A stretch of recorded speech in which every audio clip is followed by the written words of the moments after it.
મંત્રી રાઘવજી પટેલ જેમને brain stroke થતા રાજકોટની સનર્જી હોસ્પિટલમાં દાખલ કરવામાં આવ્યા।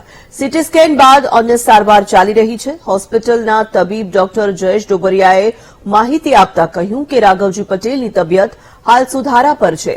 એટલું જ નહીં, તેમને હવે તબીબોની ટીમની દેખરેખ હેઠળ 3 દિવસ સુધી આઈસીયુમાં રાખવામાં આવશે।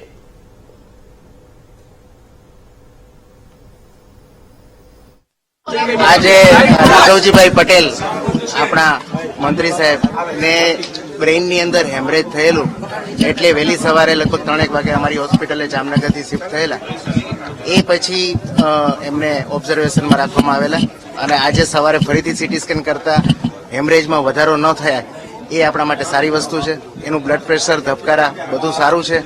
એટલે આપણે ભગવાનને બધા પ્રાર્થના કરી ઝડપથી ઝડપ સારા થઈ જાય। As a medical point of view હું તમને કહું કે હજી એમને આપણે 2 કે 3 દિવસ આઈસીયુમાં ઓબ્ઝર્વેશનમાં રાખશું અને લગભગ જેમ જેમ તબિયત સારી થતી જશે એમ આપણે રૂમમાં એમને શિફ્ટ કરી દઈશું। તબિયત બગડી નથી એ જ સુધારો કહેવાય। સામાન્ય રીતે હેમરેજના કેસની અંદર શરૂઆતના 24-48 કલાકમાં હેમરેજ વધવાને કારણે બગાડ થતો હોય છે, જે રાઘવજીભાઈમાં નથી થયો એ આપણા માટે સારી વસ્તુ છે।